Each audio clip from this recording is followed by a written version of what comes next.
El Evangelio según San Marcos. ¿Quién fue Juan Marcos? ¿Qué relación tuvo este muchacho con Bernabé?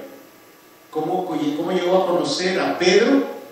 ¿De qué manera este muchacho absorbió la experiencia y el relato de Pedro para escribir lo que hoy es el Evangelio más corto, pero un Evangelio categórico, con una mentalidad para gente gentil, gente romana? ¿Quién era Juan Marcos? ¿Por qué se escribió este Evangelio? Los estudiosos han dicho que los Evangelios todos tienen una aplicación diferente. Cuando queremos pensar en alto, en las alturas, como se elevan las águilas al cielo, automáticamente tenemos que estudiar el Evangelio según San Juan. Porque es el Evangelio que retrata a Jesús como divino, como lo que era. En la época de Juan había mucha gente que pensaba que Jesús era apenas una figura, un simulacro, que no era humano. Los famosos gnósticos decían que había que entenderlo con el conocimiento. Entonces, por eso Juan escribe su Evangelio, después de haber escrito otras cosas, porque el Evangelio de Juan tenía que exaltar la divinidad de Jesús. 100% divino y 100% humano. ¡Qué combinación! Lucas, que es el único escritor no hebreo, no judío, no israelí, escribe un evangelio que exalta la humanidad de Jesús. Ya dijimos anteriormente que Lucas tenía la virtud de que actuaba como periodista, pintaba y aparte de eso era médico profesional. No médico que se enganchó para hacer, sino estudió la carrera de medicina y fue el médico de cabecera del apóstol Pablo. Y el único que le hizo compañía cuando algunos o la mayoría dejó a Pablo solo. Así es que Lucas exalta la humanidad de Jesús, lo presenta como un ser humano que se cansa, que siente, que padece, que tiene hambre, lo presenta como lo que es un ser humano. Mateo va en otra dirección, porque Mateo se apoya en la genealogía, un evangelio para ser dirigido automáticamente a gente de mentalidad hebraica. Entonces Mateo dice, tengo que exaltar a Jesús como lo que es un rey, como lo que es un león, pero no cualquier león, el león de la tribu de Judá. Entonces Mateo exalta a Jesús como real, con la realeza, el sentido regio, lo exalta como rey. En cambio, cuando vemos en Marcos, Marcos usa un símbolo que automáticamente es diferente a los otros. Marcos usa un símbolo del animal que carga, que sufre y que tiene que hacer un trabajo duro, se llama el buey. Y esos 4 símbolos que había, los tenían también las 12 tribus de Israel. Y por eso entonces los evangelios son un reflejo de lo que es, lo que fueron las tribus de Israel, según los puntos donde estaban ubicados. El evangelio de Marcos, ¿qué queremos decir con esto? Marcos, este nombre, quiere decir en latín, gran martillo. Y los martillos cuando dan duro. Y si uno está clavando y no dio en el clavo y se da en el dedo, óigame. Pregúntenselo al dedo. Se lo pregunta el dedo. Ese pastor Montano se lo pregunta el dedo. Es buen chiste, para que ustedes se rían, es correcto. Yo estaba hoy clavando en mi escuela. En mi escuela estaba colocando unos cuadros. Y le dije, Señor, voy a colocar estos clavos gruesos en pared. No en Chirac, como acá, no, en pared de ladrillo, hermano, y de concreto. Y el martillo que me han entregado estaba medio rugoso. Digo, Señor, ayúdame a que no me den golpe con esto. Y oré antes de colocar. Oye, me fue tan lindo que Dios me colocó cada clavo, según yo iba dando, iban entrando así, uno a uno. Y después puse los cuadritos. Y al final me puse así por el pizarrón a mirar el fondo. Digo, quedaron lindos. Digo, hasta para un trabajo elemental hay que orar. Cuando Dios orienta, las cosas salen bien. Así que todo me salió bien, gracias a Dios.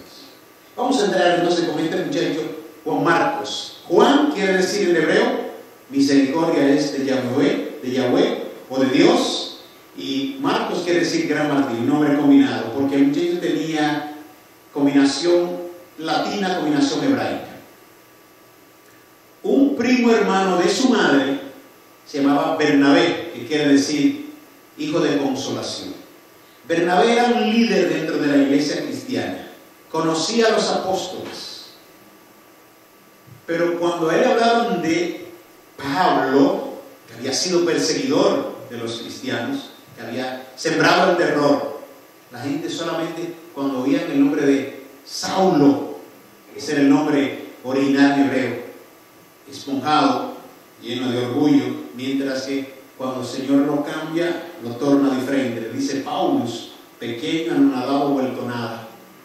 Y cuando Dios nos vuelve nada, es que somos algo. Y cuando nos creemos algo, entonces Dios nos vuelve nada. Está fuerte, ¿verdad? Pero así ocurre.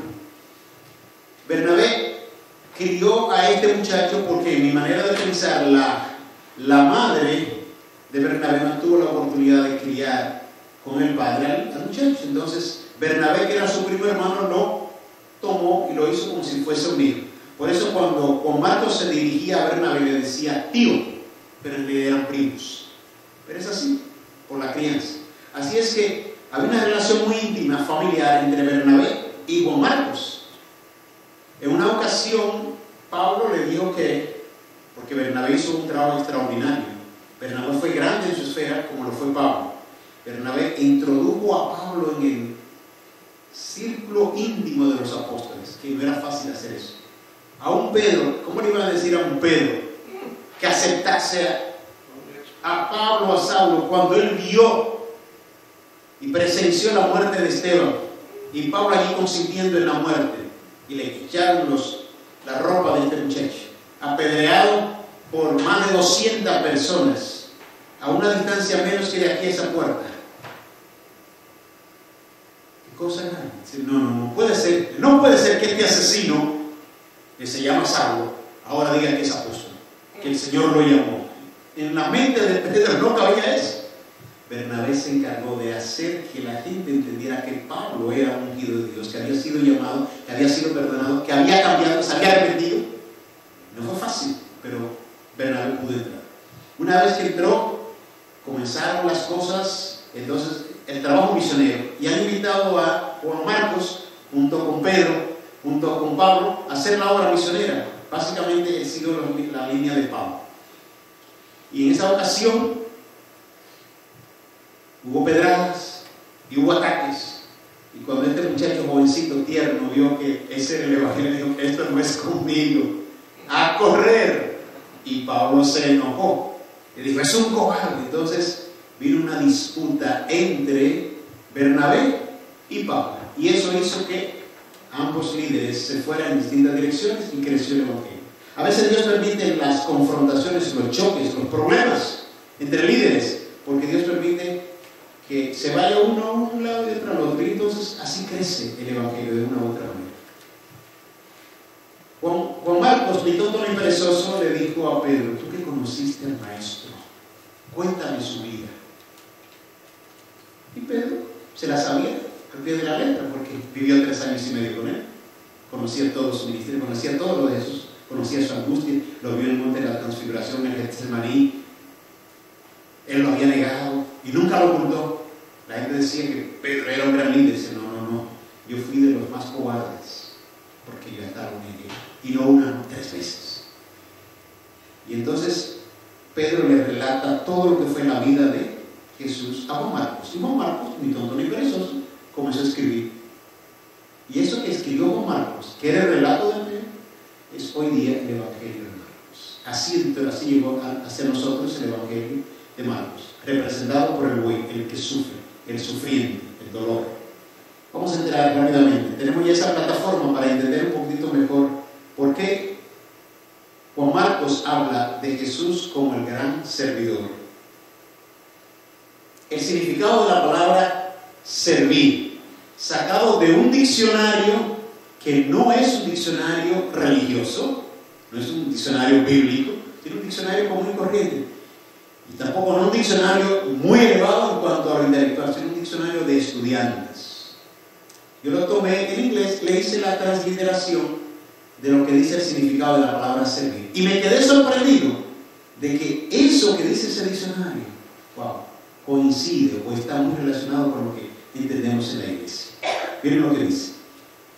El término servir, sea que se diga diaconeo, diaconía, o doulos, en griego, en latín es servire, servicio, quiere decir ayudar, asistir, hacer un trabajo para mantenerse por cierto tiempo en un puesto, obedecer y dar honor a Dios. Digo, wow, ahí yo me detuve. Cuando estuve leyendo eso, me detuve mientras escribía, mientras estaba traduciendo. Digo, wow, oiga lo que dice. Ese diccionario, que no es un diccionario bíblico, no tiene que ver con nada de Biblia, es un diccionario común y corriente que usan los estudiantes. Obedecer y dar honor a Dios. Ser miembro de las Fuerzas Armadas. Eso en el lenguaje castrense. Esperar junto a y estar listo para. Ser útil para o en. Entregar, manejar. Sacado del Webster's Dictionary, o sea, para estudiantes. Páginas 8.13 y 8.14. Y me quedé sorprendido también cuando analizaba la vida de este que hizo ese diccionario. Webster era un filólogo, lexicógrafo inglés. Hermanos y amigos, este hombre tardó sobre 50 años colectando información para hacer un diccionario. Digo, wow, qué paciencia. Y hoy día tenemos el diccionario Webster, que es, diríamos hoy, la autoridad máxima académica de la lengua inglesa. Aquí hay diccionario en Estados Unidos, pero cuando se habla del Webster, se está hablando de lo máximo que se ha escrito en lengua inglesa. Y este hombre, Webster, duró aproximadamente sobre 50 años colectando información para hacer un diccionario. Si analizamos el Larousse, esa es la autoridad máxima de la lengua francesa. Y el diccionario de la Real Academia, la autoridad máxima de la lengua castellana. Hoy día los países han creado hasta sus diccionarios. Recuerdo que en México, los mexicanos tienen un diccionario que se llama mexicanismos. Una cantidad de cosas que nosotros ni siquiera las entendemos, aunque están escritas en castellano. Los dominicanos, la gente mía, tiene un diccionario de dominicanismos. Digo, oh, Dios mío. Y no sé si habrá uno de cubanismos, pastor. Un catálogo de cubanismos. Ahí está, ahí tiene. O sea que cómo ha crecido el idioma y qué paciencia tiene la gente para hacer. Así es que esto está sacado de Webster. Recomiendo a las personas que compren el diccionario Webster, a los que son de habla inglesa. Ese diccionario vale la pena. Vamos a analizar hoy las razones que hay para servir. ¿Por qué debemos servir? ¿Qué diferencia hay entre Cristo y Satanás? Porque los dos están simbolizados en el servicio que uno da y el que otro exige. El egoísmo exige ¿qué? Servicio. La negación se da en servicio. Si usted cambia la palabra egoísmo y escribe Satanás, ¿cómo va a decir? Satanás exige, y cambia la palabra negación y ponga Jesucristo. Jesucristo se da ahí. ¿Están notando que la simbología es paralela? Hay un paralelismo, como dicen los hebreos, cosas que van al ladito, una contraria a la otra. Y como son opuestas, se llama paralelismo antitético. Eso es lo que estoy haciendo allí, un paralelismo antitético. Pero está representándose ahí Cristo y Satanás. Servir nos hace interesarnos por el prójimo. Y prójimo significa el que está más próximo, por el latín próximos, lo más cercano. El más cercano de tu casa. A veces salimos a predicar lejos y tenemos que comenzar a predicar con los más cercanos, los de la familia. Tu primera iglesia no está a 50 bloques, está en tu casa. Primero predica ¿dónde? En Jerusalén. Y después, ¿dónde más? En Judea. Y después en Samaria. Y al final, pero hay mucha gente que se va inverso. Comienzan por Samaria, siguen por lo último, terminan en Judea y se les pierde Jerusalén. Es al revés. Hay que empezar por Jerusalén. Tu casa es tu primera iglesia. Servir nos hace interesarnos en el prójimo.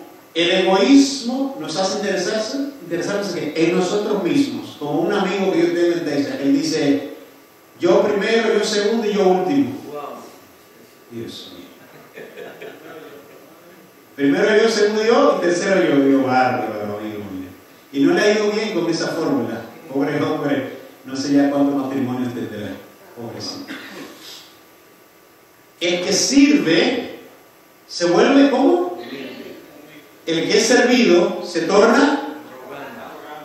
Y es así, es así. ¿Usted ha visto una persona más arrogante que un militar?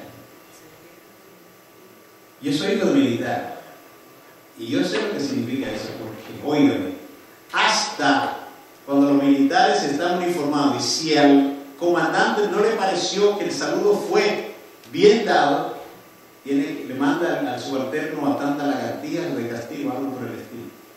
Una vez yo estaba con un compañero que había entrado a la academia y frente a nosotros pasó un teniente, mayor rango que él era un apenas un iniciado en la milicia.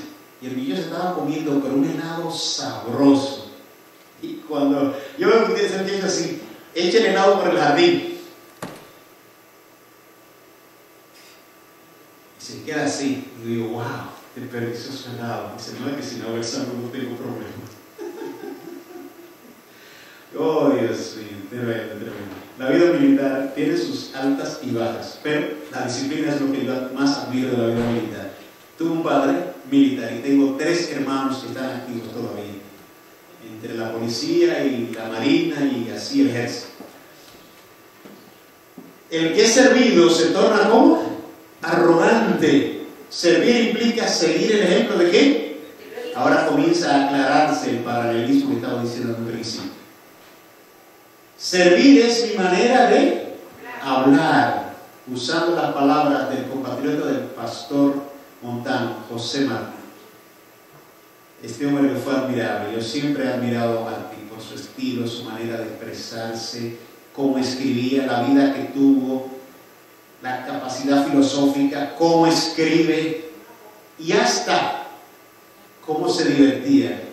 Me reía mucho porque él decía, cuando iba a una fiesta, nunca invitaba a la más bonita, siempre invitaba a la más fea.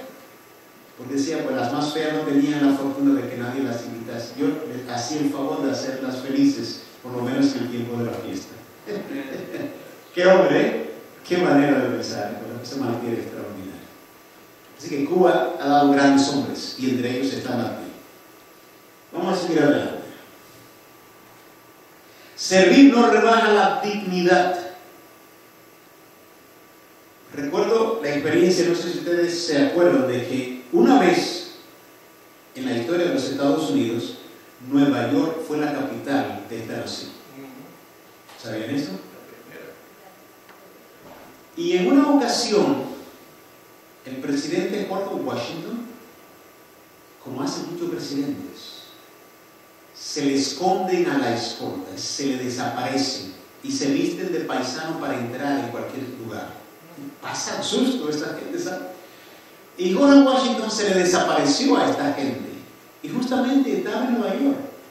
O sea que Nueva York se caracteriza porque está rodeado de mucha agua, son islas, Nueva York es un conjunto de islas. Y estaban en el área de Manhattan, pero hablando de años atrás, no de ahora. Y en esa época todavía había esclavitud. Parece que la esclavitud se terminó con quién? Con Lincoln, o sea que había. Y resulta que Jorge se ha puesto como un paisano, con su gorrita, un pantalón así diferente. ¿Quién iba a pensar que este paisano, este mal vestido, podía ser el presidente de los Estados Unidos? Y comienza a caminar así, dice, qué bueno sentirse libre y no estar aquí rodeado de las puertas de tantos militares. Qué buena es la vida civil, dice, pero fue por un momento, ¿saben? Comenzaron los guardias a buscar. En un momento dado, él pasa por un puerto donde están unos trabajadores, entre ellos esclavos, subiendo material pesado de acá para meter el material en un barco. Y los soldados tenían hasta látigos, y hasta le daban sus latigazos a la gente que no quería trabajar. Y aparte de los latigazos venían los otros latigazos, los de la lengua, verbales, los latigazos verbales, las palabrejas, la suciedad de la boca, la porcacidad y todo eso. Y él se queda mirando el cuadro. dice al soldado: ¿usted me permite ayudar a estos trabajadores? Si usted le da su gana, es su problema. Yo voy a rebajar el plano de trabajadores y de esclavos. Yo soy un soldado del ejército norteamericano. No puedo rebajar como estos inservibles. Y el individuo, el paisano, pasa allí, pasa un buen rato ayudando. Y usted ve que si le damos la mano a esta gente no pasa esto. No, yo no tengo que rebajar en ese plano. De repente llegan los soldados. ¡Don Jorge! ¡Atención! Dice el soldado: ¿qué pasó? Dice: ¿ese señor es el presidente de Estados Unidos? ¿Cómo? Y había insultado. Y dice Jorge: yo soy Jorge Washington. Yo hice esto para sentir cómo actúa la gente fuera de cuando no está vigilado. Como usted no es un soldado digno de ese uniforme, arréstenlo y despídanlo, porque este no merece estar dentro. Es una vergüenza para el ejército norteamericano. No, y los insultos y los latigazos, más las palabras sucias. Así que este hombre no es digno de... Él mancha, no es digno. Este hombre mancha el uniforme por la conducta que tiene. Y en otra ocasión, bueno, fue el único presidente que le permitieron llegar 3 periodos. Por el mismo dijo que bastaba uno. Él estableció de que nada más se corra 2. Tuvo que ir por un tercero. Y cuando terminó, tenía una granja. Y a esa granja, pues se iba y pasaba horas y horas. Y los periodistas, así por la alambrada, un día se acerca a uno y le dice: don Jorge, ¿y a usted no le da vergüenza que después de haber sido presidente de Estados Unidos por 3 periodos, usted está aquí rebajado a la dignidad, a la bajeza de un agricultor? Y dice: no, el privilegio de haber sido presidente de Estados Unidos me quita la grandeza de ser un gran agricultor. Amén. ¡Wow! ¡Qué hombre! Esos hombres tenían un pensamiento que hoy día no. Fuera de serie. Esa gente era fuera de serie. Servicio. Esa gente conocía lo que era el servicio. Conocía lo que era el servicio. Servir no rebaja dignidad. Sé de muchos pastores que han estado en grandes puestos y cuando ya están en esos puestos no quieren volver a ser pastores de iglesia. ¿Estoy de acuerdo con usted, pastor? ¿Sí o no? ¿Estoy diciendo una gran verdad? Tienen un puesto de coordinadores, de vicepresidente o de presidente, y entonces quieren estar en las posiciones más altas. El día que tienen que volver, se sienten como menos. No, usted fue coordinador, fue presidente o lo que sea. ¿Qué le quita que regrese a ser pastor de iglesia, a administrar sus iglesias? No han entendido muchos todavía el privilegio del servicio. Servir hasta para limpiar las alfombras de la iglesia, para cocinar los alimentos. Eso tiene dignidad. ¿Alguien tiene que hacerlo? Sino que ennoblece el espíritu, mis hermanos. La naturaleza toda es una expresión de servicio en los labios de nuestra poetisa chilena Gabriela Mistral. ¿Saben que los escritores del pasado no usaban sus propios nombres? Le voy a decir la razón. Gabriela Mistral no se llama Gabriela Mistral. Lucila Godoy Alcayar, de Chile. Amado Nero no se llamaba Amado Nero, sino Juan Crisóstomo Ruiz de Nero. Rubén Darío no se llama Rubén Darío, sino déjame ver, Félix García Sarmiento. ¿Y por qué estos escritores latinos usaban seudónimos? Porque los españoles egoístas no querían reconocer la producción literaria de los latinos y tenían que usar nombres ocultos, seudónimos para poder esconderse. ¡Qué bajeza! No, que y hoy día cuando uno analiza los premios Nobel o Nobel de literatura, no se lo ganan los españoles, se lo ganan los latinos. ¡Aleluya! Parece mentira. Lucila Godoy Alcayar, Gabriela Mistral se lo ganó. Rigoberta Menchú, latina, se ganó el premio de la paz. Y así digo: wow, Dios mío, el inglés no le tolera al norteamericano porque dicen que el norteamericano dañó su idioma. Los españoles dicen que no toleran a los latinos porque nosotros dañamos su idioma. Pero es que no podemos ser la fotocopia de España.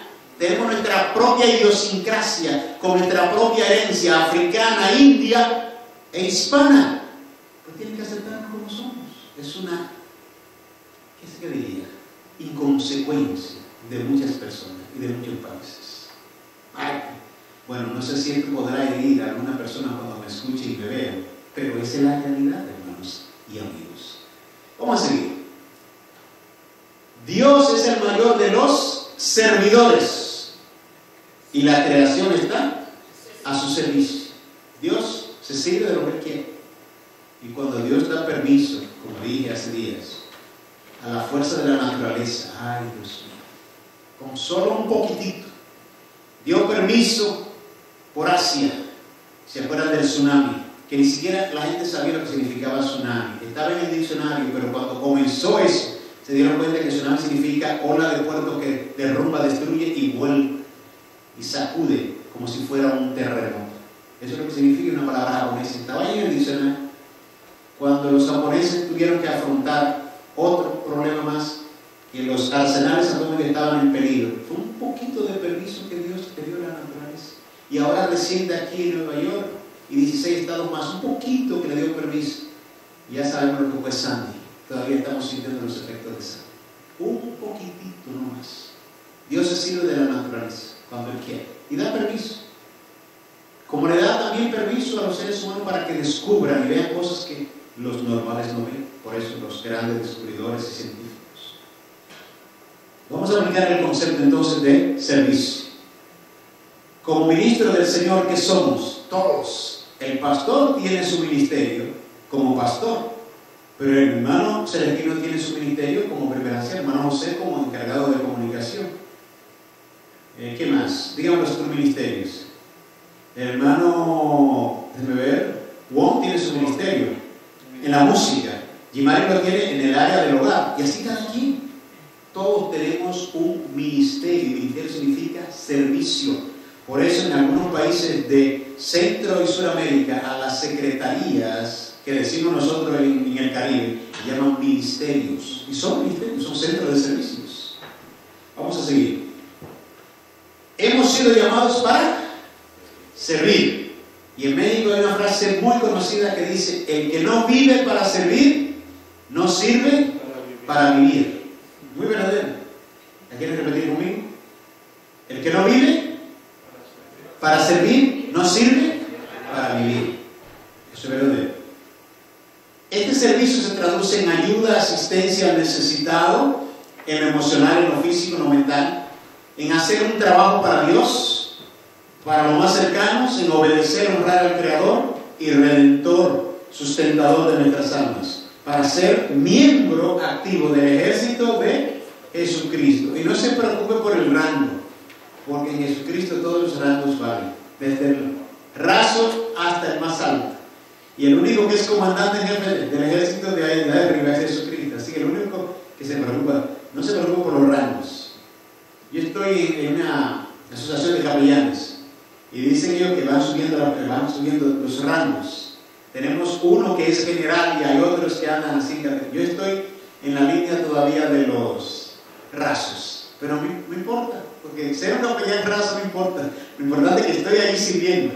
Lo mismo que si estoy aquí en la iglesia, no importa la responsabilidad pequeña o humilde que sea, lo importante es que esté aquí sirviendo al Señor y a mis hermanos. Eso es lo que importa. Vamos a seguir. Estar siempre listo. Los servidores están siempre listos. ¿Alguna vez ustedes han recibido una llamada de madrugada que tienen que salir de emergencia a atender a alguien? ¿Le ha tocado hacer algo así? Una noche, una señora de la iglesia llamó a mi casa. Era casi medianoche, con lágrimas en los ojos. ¡Corra! Que me rapta mi niña. Yo le voy a contar a Sergio quién fue la persona. No voy a decir ahora porque no es ético. Pero esta señora tenía su hija y la hija estaba enamorada de una persona de mayor edad que ella. El hombre le estaba sacando para llevársela. Y era invierno crudo, había hasta nieve en la calle. Y cuando esta señora, ya me doy cuenta de lo que dice el poeta, que cuando la madre defiende a un hijo, lo defiende con la bravura de un león. física y a las madres tienen un coraje que supera muchas veces a los hombres.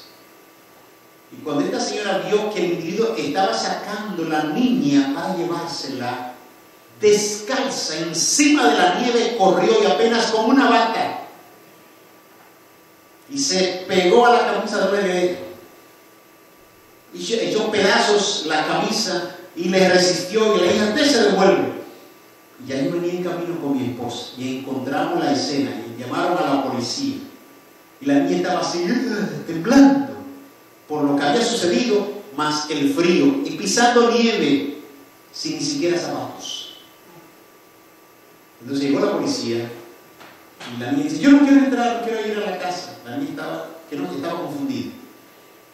Entonces le dijimos: "¿Con quién quieres estar?". "Yo quiero que me lleven a la casa del tío X", un hermano de iglesia que le dicen el tío, "porque allá me siento bien y me siento bien. No quiero estar aquí en mi casa hoy". Bueno, entonces dijo el policía: "¿Quién se hace responsable?". Y digo: "Yo me hago responsable de la niña". "¿Quién es usted?". Y yo: "Soy anciano de la iglesia". "Ah, no, está bien". Hubo que preguntar. Me entregaron al muchacho y ahí la llevamos a la casa de un hermano que vive en Howard Beach. Allí pasó una semana. Y esa señora ha quedado tan agradecida. Dice: "Usted sacrificó su sueño y todo su tiempo y vino a tiempo cuando pudo haber sucedido lo peor". Los soldados de Cristo tienen que estar dispuestos a cualquier hora. Por ejemplo, un incendio avisa cuando va a ocurrir. Una muerte avisa cuando va. No. Cuando hay un incendio no hay que pensar otra vez. La gente desciende y el carro sale, la sirena, todo el mundo sale.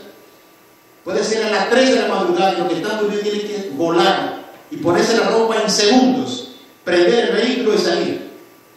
Wow. Los soldados de Cristo tienen que estar en esa disposición. No saben en qué momento puede suceder una emergencia. Por eso están siempre como listos, ser útil para o entregar lo mejor de nosotros y manejar nuestro destino, como lo dijo el poeta mexicano Amado Nervo: "Porque ahora sé que soy arquitecto de mi propio destino, que si extraen la hiel o la miel de las cosas fue porque en ella puse hiel o mieles sabrosas". Eso lo decía, tiene correcto, del poema que se llama En Paz.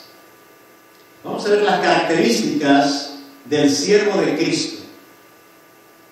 Una extracción de la obra Obreros Evangélicos, páginas 521 a las 529. El siervo de Cristo tiene poder para hacer el servicio. Cristo le da el poder. ¿Cómo es posible? Dios nos da la energía, nos da las ideas, nos da la capacidad, nos da el tiempo, nos da los recursos. Cristo es su esperanza de gloria. Y no hacemos el servicio para recibir loas, hacemos el servicio porque es lo que Dios quiere. Cristo se encarga de darnos la recompensa. Sirva sin esperar. El día que menos usted espera, le llega la bendición. Pero no piense en la recompensa nunca.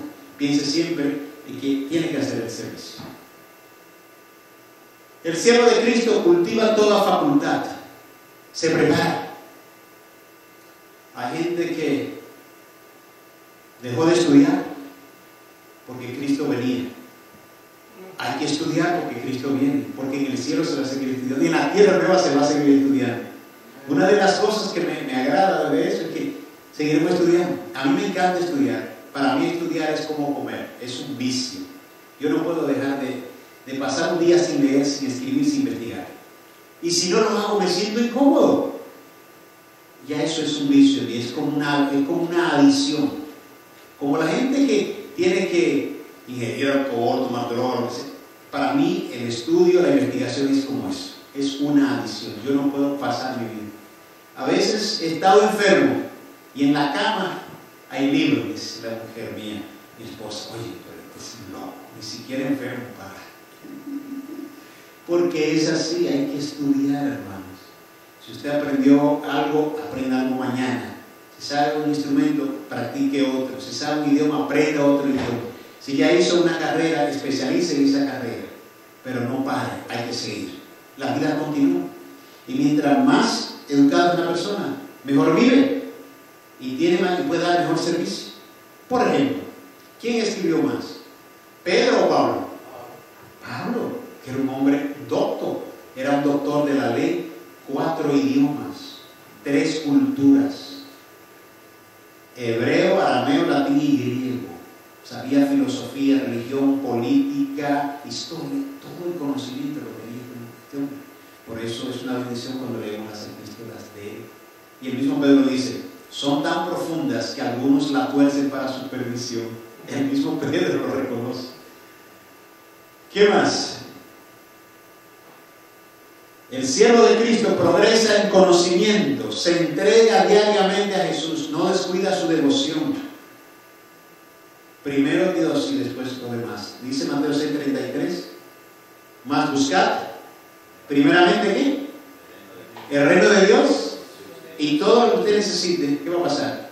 Dios va a llenar. Dios va a llenar.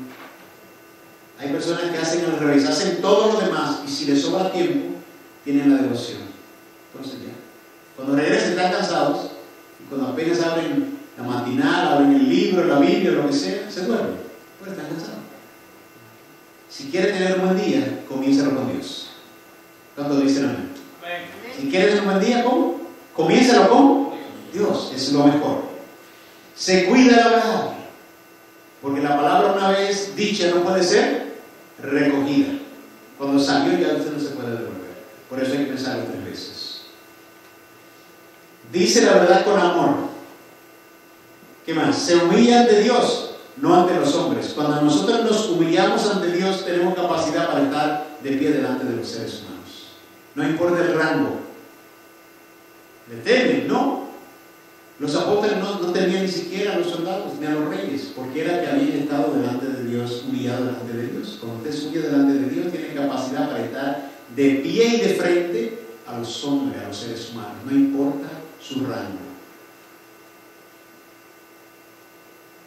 No se ensalza a sí mismo, practica la comunicación con Cristo, mira hacia arriba para reconocer su debilidad y recibe la capacitación del Maestro Divino que se llama el Espíritu Santo. Amén. La recompensa del servicio. Obreros Evangélicos, otra vez, páginas 520, 536. Esto es en síntesis, no estoy copiando textualmente, solamente síntesis. Nuestra obra se escribe en el cielo. ¡Wow! Que lo que usted hace se escribe en el cielo. Es así. Y hasta aquí en la tierra. Porque conozco un hermano de Puerto Rico que una vez hizo un servicio a unos ancianitos en una nevada terrible que había en Brooklyn. Y esos ancianitos tenían un hijo de ascendencia italiana ellos, que siempre cuidaba de ellos, pero ese día no pudo cuando cayó la nevada. Y este muchacho, estando joven, pues se colocó su chaqueta, tomó algo caliente y limpió la acera, la entrada y todo eso de la casita de aquellos ancianitos italianos. Los viejitos miraron lo que él hizo. Y cuando el hijo vino, le dijeron, mira, el muchacho que vive al frente en el edificio nos limpió la casa, nos limpió la casadita y todo, y hasta le echó sal. Me parece que es un muchacho boricua, el puertorriqueño. Entonces, después este hermano salió, y cuando salió lo está esperando y me dice, oye, ven acá, yo quiero darte las gracias por lo que hiciste con mis padres. No, eso es normal, a mí me gusta servir. Dice, no, pero no es normal porque nadie más lo hizo, solamente lo hiciste tú. ¿Sabe una cosa? Yo estoy pensando en vender este edificio, porque ya mis viejitos días se me van, cualquier día se van. Me gustaría que este edificio quede en manos de personas así como tú. Dice, pero yo no tengo dinero. Dice, no importa, yo te hago hasta el arreglo de pagos. El edificio costó $33,000 y hoy ese edificio se valora en $450,000. Lo compró, ¿sí? Él y la esposa hicieron algo así. Y el muchacho dice, págalo como tú puedas, porque ese gesto que tú hiciste no tiene precio. Un gesto de cortesía, de servicio, le valió a este hombre conseguir un edificio de $33,000 y hoy día ese edificio vale, y yo he vivido en ese edificio y conozco a la persona. Ese edificio vale $450,000. O sea, que él lo vende y el resto que le queda de vida no gasta lo que va a recibir. Todo que un gesto de servicio, hermanos, de cortesía, de servicio. Nuestra obra se escribe en el cielo y también se escribió en el corazón de ese muchacho italiano. Cuando servimos, cooperamos con el Señor de la gloria. El servicio nos fortalece el ánimo o la voluntad. Cuando servimos nos rodea una atmósfera que da salud al cuerpo, vigor al intelecto y gozo al alma. Y yo siento placer cuando puedo prestar un servicio. ¿Se acuerdan el relato que conté de los viejitos que encontré en la carretera? Para mí eso fue un gozo. Y llegué a esa iglesia con una alegría extraordinaria de haber servido a esta persona que estaba en necesidad. Hoy día, por la bondad de la gente, dice la palabra de Dios, que la abundancia le desfriaría. Pero hay momentos que le dice, Señor, ¿puedo o no puedo? Dios te indica, si tienes que pararte, no puedes pararte. Dios te lo indica. Cuando servimos nos rodea una atmósfera que da salud al cuerpo, vigor al intelecto y gozo al alma. Al servir recibimos una dotación de fuerza física, mental y espiritual. Recibimos la protección de los santos ángeles. Oílo bien. ¿Recibimos qué? La protección de los santos ángeles. O sea, que no tenga miedo. Si Dios le dice, párate y sirve, haga. Les conté la experiencia del muchacho que le dio un servicio a la esposa de Nagui Cole, ¿verdad que sí? Cómo este muchacho recibió el primer televisor gigantesco que había en la época, sencillamente porque en el camino le dio un servicio. Y les voy a contar un relato también. Un muchacho de nombre Reinaldo Carrera, mecánico, casado con una mesera por el área del sur de esta nación. Él tenía la costumbre que cuando encontraba a alguien en la carretera como mecánico al fin, pues se paraba y le daba servicio. Y en esa ocasión, si ustedes han viajado hacia el sur de Estados Unidos, yendo para allá de North Carolina, siguiendo Oklahoma, antes Georgia, por ahí, las aguas que caen son diferentes a las de este lado. Son oscuras porque se nubla el cielo y las gotas son grandes. Me tocó experimentar varios torrenciales. Algunos de ellos no podían ni siquiera pasar, teníamos que colocarlo fuera del camino porque uno no ve. Y una señora que iba en su camino, bajo un torrencial, el carro se le dañaba. Ay, la pobre mujer. Bueno, es difícil para una damita cuando se le daña el carro y está sola, porque si tiene algún compañero que dice, bueno, papi, sal y arréglalo. Pero las mujeres no tienen esa destreza. No todas. Yo sé de algunas que saben quitar la llanta, la arreglan, ponen el carro y hacen de todo. Y he visto mujeres trabajando mecánica como trabajan hombres. He visto eso. Y esta señora se quedó allí, asustada. El carro se le ha apagado. Ay, Dios mío, cuando se apaga el carro, usted le da el encendedor y no, nada, le da, y no, nada. Y de repente Reinaldo vio este vehículo en el camino. Se detuvo al frente. Al detenerse al frente, la señora está así como asustada. Y él se notaba en la cara el cansancio y ni siquiera se limpió bien la carita. O sea que tenía un poco hasta de grasa. Dice, la señora pensó, este ser un delincuente que me va a matar. Y él le dice, señora, no le voy a hacer daño. Abra la puerta, que quiero darle la ayuda. Bueno, dice la señora, bueno, no me queda otro remedio. Al fin y al cabo dice, vamos a abrir de aquí, abra, para revisar lo que tiene. El muchacho, experto al fin, mecánico al fin, encontró el problema. Un par de toquecitos, unos cables que adaptó y todo esto, y el carro volvió y encendió, prendió. Y le dice la señora, óyeme, joven, ¿cuánto te debo? ¿Cómo te puedo pagar? Dice, no me debe nada. La próxima persona que usted encuentre en el camino, hágalo bien. Reinaldo se fue por su camino para su casa y la señora siguió por otra ruta. En la ruta encontró un parador, un lugar donde venden comida, bebida, cosas calientes, sándwiches, etcétera, etcétera, donde la gente puede pasar al baño. Y entró allí. Y cuando entra allí, encuentra a una muchacha embarazada, ya en el mes, pero trabajando, la pobrecita, porque ¿qué más le cuesta? Tiene que trabajar. Y esta muchacha inmediatamente ve a la señora entrar, le dice, señora, yo sé que tiene mucho frío, le pasa una toalla, séquese para que le dé menos frío. Y dígame qué puedo servir. Y dice, wow, mírala como está, dice la señora, casi al punto de alumbrar, y con esta energía y esta paciencia, esta amabilidad, me conquista el corazón. La señora le dice, yo quiero un té caliente de tal. Y ordenó algunas pequeñas cosas. Y le dice ella a la señora, oye, ¿cuánto alumbra? Y dice, ya, en un par de semanas. ¿Y estás trabajando? Dice, sí, porque no me queda más. Tengo que echarle ganas, tengo que trabajar. Si no, ¿y qué preparativos has hecho para el bebé? No muchos, porque lo que gano acá no es mucho y mi esposo tampoco gana mucho. Pero estamos ahorrando algunos dólares. Está bien. La muchacha fue a buscar el té, le trajo el té, puso servilleta, plato y todo eso. Y la señora, de forma disimulada, sacó de su cartera, y ya estaba en un lugar, estaba en la calle, sacó de su cartera unas papeletas gruesas. ¿Sabes lo que significa gruesa? ¿Verdad que sí? ¿Cuáles serían las más gruesas? Dígame las gruesas. 100. ¿Hay de 500 o no hay de 500? ¿Sí? ¿No hay papeletas de 500? No hay. ¿De cuál más hay? De 50. ¿Qué más? Hay de 1000. Ni de 20 ni de 10 aparecieron. Todas eran gruesas.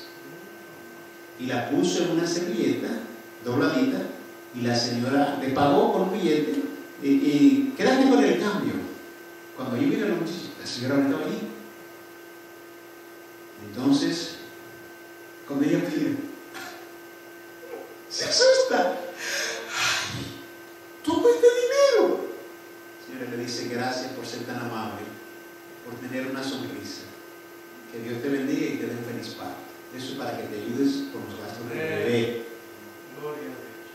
Cuando la muchacha le dice al jefe, estaba nerviosa, le dice, yo me quiero ir, quiero irme a casa, porque eran muchas las que dejó.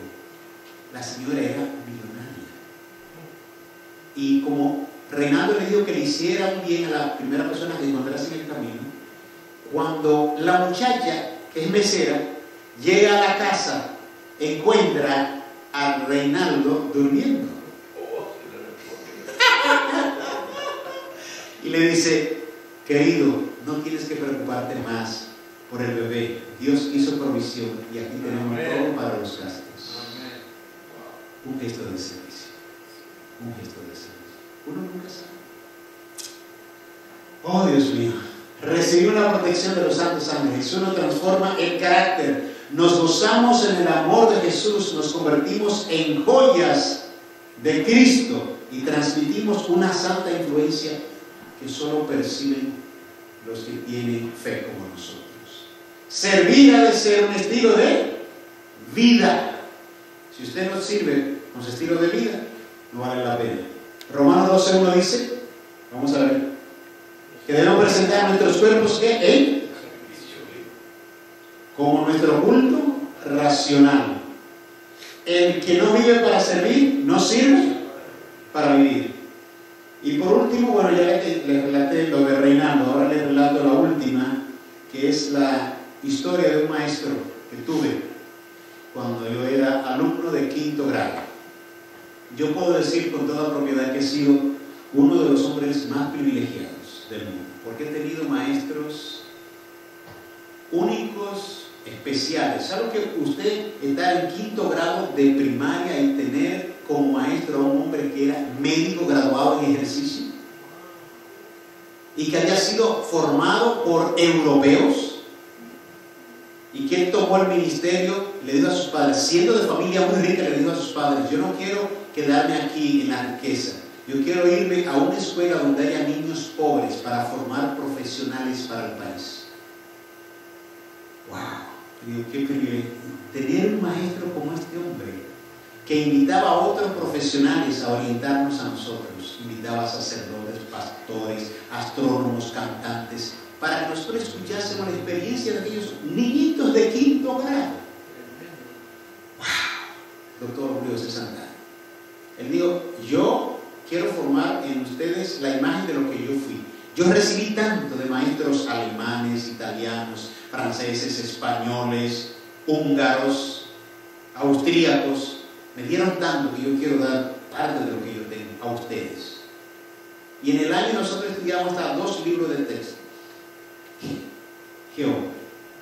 Cuando estudiamos anatomía decía, ahora ustedes van a, los que quieran inclinarse por la medicina, y de hecho de mi promoción, como 5 muchachos se inclinaron a ser médicos. Yo estaba casi inclinado para estudiar medicina, pero mi familia era tan pobre que no podía cubrirme la carrera. Quería ser abogado, tampoco podía. Entonces tuve que terminar siendo maestro. Pero esas eran las 2 preferencias que tenía, médico o abogado. Y este señor traía en una caja especializada que tenía los huesos y todo lo que significaba el cuerpo humano, que él había tomado en la universidad y nos lo colocaba así en las manos. Y este hueso se llama así. Nos tocábamos los huesos para aprender la anatomía. Cuando había cosas de ciencia, traía las células en laboratorio. Y digo, wow, nosotros hemos sido privilegiados con esto. Terminamos el año y nos fuimos ya al 6º grado y pasamos. Y él dijo, bueno, cuando ustedes sean profesionales, yo quisiera verlos a ustedes, que no se olviden del Julio César. Yo dije, ¿quién se va a olvidar de un hombre así? Miren la edad que yo tengo. Quizá a lo mejor a esta hora él habrá muerto, o quizá esté un ancianito. Porque yo tengo 61 años de edad. Y este hombre, un día yo me encontré con él en la ciudad capital de mi país, República Dominicana. Lo encuentro en una de las calles de la zona colonial que fundaron los españoles. Todavía tienen las calles empedradas y todo eso. Le digo, doctor Julio César Santana, ¿cómo está? Porque el nombre y la estatura, un hombre alto, apuesto, de ojos verdes, parecía así como un alemán grandote. Digo, ¿cómo está, doctor? Y dice, bueno, bien, ya retirado de la enseñanza y retirado de la medicina. Está bien, sí. Pero todavía sigo activo porque voy a dar servicios en las bibliotecas, voy a dar servicios a los sitios donde hay personas con necesidad que no pueden pagar medicina, que no pueden pagar una consulta. Me voy, ya, me entretengo. O sea, estoy retirado pero no inactivo. Dice, retirado pero no cansado. ¿Y tú qué haces? ¿Cómo te llamas? Digo, bueno, devuélveme la página, me dice, porque fueron tantos los muchachos que yo no me acuerdo de ti. Digo, sí, Escuela República de Honduras, Barrio María Auxiliadora. Dice, Juan Darío. ¡Aleluya!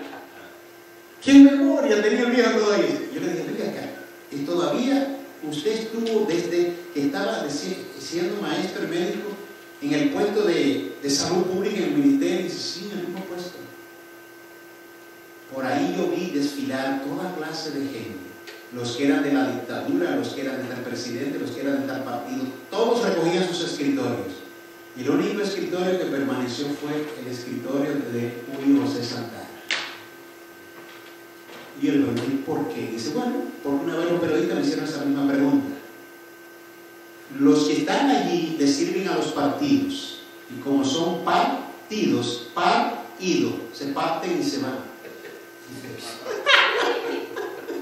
Yo le sirvo al país, nadie me quita. Yo le sirvo a la nación. Digo, wow, qué hombre, gloria a Dios. Hay hombres especiales que Dios tiene. Por eso yo digo que he sido uno de los hombres más privilegiados al tener maestro de esa categoría. Dios me ha dado grandemente. Por eso no puedo ser menos de lo que soy. Y si fuera menos, sería una ofensa para los que me formaron. Uno cosecha lo que siembra. Y se acabó el sermón, por la gracia de Dios. Ese fue el de Reinaldo. El de Reinaldo. Sí, ya sabía decirlo de antemano. Ya dijiste el nombre. Ya lo dijiste. Ya me va a hablar de ti, nunca yo también, porque lo conoce. Así que, hermanos, quiera Dios convertirnos a nosotros en verdaderos servidores del Señor Jesucristo. La recompensa a lo mejor no la vamos a recibir aquí, la vamos a recibir en el cielo. ¿Qué me dices él? ¿No? La recompensa no la vamos a recibir aquí, ¿sí, no? En el cielo muchas veces. O a veces se recibe acá, porque yo he recibido grandes recompensas. Yo recibí una recompensa el sábado pasado, sencillamente se la cuento, de un muchacho que cuando él era jovencito, yo lo ayudé a formarse como líder, como predicador, como estudiante. Le apoyé cuando su padre murió. Se fue a Venezuela justamente, vivió en Venezuela 24 años, Roberto Reyes.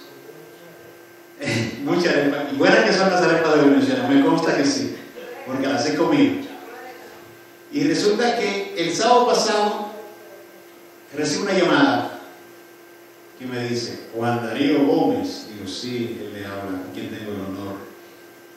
Dice, a lo mejor no te acuerdas de mí, pero hace 20 y tantos años que tú estuviste en tal lugar como maestro, estuviste en la iglesia y nos diste estas instrucciones en Italia, así, así, así, así. Yo me fui a Venezuela, mi papá murió, etcétera, etcétera, pero te dediqué a estudiar. Por inspiración tuya yo estudié el ministerio. Yo hoy soy pastor en Filadelfia. Dios mío. Cuando me dio el Señor emocioné tanto, miren que me brotaron lágrimas. Uno no sabe lo que siembra, y a menos que se lo diga, uno no se da cuenta. 20 y tantos años después, ese fruto sembrado, ahí tenemos un ministro. Y así hay tantos. Sembremos, como dice el poema, siempre hay que seguir sembrando y dejar al Señor los resultados. Que el Señor nos bendiga, nos fortalezca y nos convierta en verdaderos servidores del Señor Jesucristo. Amén.